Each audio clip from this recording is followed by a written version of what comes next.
कल मैंने अपनी शॉर्ट वीडियो में कुछ एमसीक्यू दिए थे आपको प्रैक्टिस करने के लिए, जो संभावित क्वेश्चन है हाई स्कूल की बोर्ड परीक्षा में आने के लिए। तो उसमें से 4 क्वेश्चन ऐसे हैं जिसका हल मैं ज़रूरी समझता हूँ, क्योंकि मैंने आपसे कल कहा था कल इसको मैं अपने सॉल्यूशन आपको लेके आऊँगा आपके सामने। तो 4 क्वेश्चन ऐसे हैं, इसका सॉल्यूशन मैंने आवश्यक समझा है, बाकी शेष मौखिक रूप से हो जाएंगे। जैसे क्वेश्चन नंबर 1 है, संख्या 144 के अभाज्य गुणनखंडों में अभाज्य गुणनखंडों की घातों का योगफल क्या होगा। तो हल इसका ये है, 144 का हमने गुणनखंड किया, 2 से विभाजित हो रहा है 72 आ गया, 2 से 72 को विभाजित किया 36 आ गया, और 2 से 36 को विभाजित किया 18 आ गया। फिर 2 से 18 को विभाजित किया 9 आ गया, फिर 3 तिया 9 हो गया। अब इसके गुणनखंड ये आ गए, 2 गुणा 2 गुणा 2 गुणा 2 गुणा 3 गुणा 3, 1 2 3 4, यानी 2 की घात 4 आ गया और 3 की घात 2 आ गया। अभाज्य गुणनखंड ये होगा 2 की घात 4 गुणा 3 की घात 2। अभाज्य गुणनखंडों की घातों का योगफल कितना हो गया, 2 की घात 4 है, यहाँ पे घात 4 है, यहाँ पे घात 2 है, 4 और 2 6। अतः विकल्प डी जो है इसमें सही है। इसी प्रकार क्वेश्चन नंबर 2 है। क्वेश्चन नंबर 2 क्या है, क्वेश्चन नंबर 2 ये है, दिया गया है लासपा 132 228 बराबर 31 68, यानी इन दो संख्याओं का एलसीएम जो है 31 68 है। तो मासा यानी एचसीएफ 132 288 का क्या।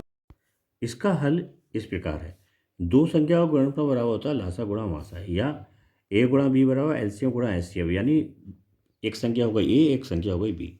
132 दिया हुआ है, 288 दिया हुआ है संख्याएं, बराबर हो गया 31 68 गुणा एचसीएफ। एचसीएफ बराबर हो गया 132 गुणा 288 बटे 3168। 3168 को 132 गुणा 288 को गुणा करने के बाद भाग करेंगे तो आएगा 12। अतः विकल्प डी इसमें सही है। अब क्वेश्चन नंबर 3 की तरफ चलते हैं। क्वेश्चन नंबर 3 ये है कि यदि 26 156 का लासपा 156 है तो मासा एचसीएफ का मान क्या होगा। तो इसी प्रकार इधर आ गए, जैसा कि अभी क्वेश्चन नंबर 2 था उसी प्रकार ये है, ए गुणा बी बराबर एलसीएम गुणा एचसीएफ।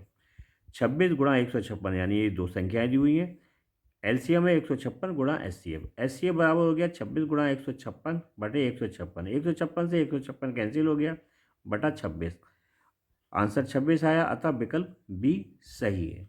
अब क्वेश्चन नंबर 8 को लेते हैं।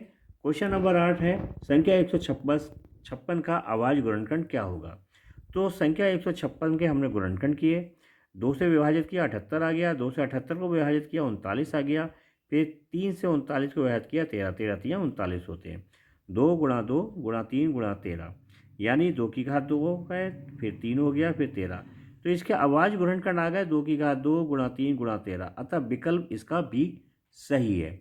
अब क्वेश्चन नंबर 4 है हमारे पास, वह बड़ी से बड़ी संख्या जिससे 245 और 1037 को विभाजित करने पर प्रत्येक स्थिति में 5 शेषफल प्राप्त होता है। तो संख्या यहाँ पर 22 23 24 25 दी हुई है। 24 विकल्प इसमें सही है। देखिए 24 से हम 245 को विभाजित करेंगे तो 5 शेषफल आएगा, हमें दिखाई पड़ रहा है 5 शेषफल आ रहा है। फिर 24 से हमने 1037 को भी विभाजित करके देख लिया, उसमें भी 5 शेषफल आ रहा है, तो इसलिए इसका विकल्प 24 सही है। इसी प्रकार 5वां, दी गई संख्या में अभाज्य संख्या क्या होंगी, 0 1 2 8, इसमें अभाज्य संख्या होगी 8, वो सॉरी 2, क्योंकि 0 और 1 ना भाज्य ना अभाज्य संख्या है, और 8 जो है अभाज्य संख्या इसलिए नहीं हो सकती क्योंकि ये एक स्वयं के अतिरिक्त भी विभाजित हो रही है। क्वेश्चन नंबर 6, कौन सहअभाज्य संख्याओं का युग्म है। इसमें 18 और 25 सहअभाज्य संख्याओं का युग्म है। क्यों है, क्योंकि 18 25 में कोई भी उभयनिष्ठ गुणनखंड नहीं है। 5 और 15 में उभयनिष्ठ गुणनखंड 3 आ रहा है, 5 आ रहा है, 5 एकम 5 5 3 15। 7 में 7 3 21 यानी 7 आ रहा है। 31 और 93 में 31 आ रहा है। इन दोनों में कोई भी उभयनिष्ठ गुणनखंड नहीं है, इसलिए सहअभाज्य 18 और 25 हुई।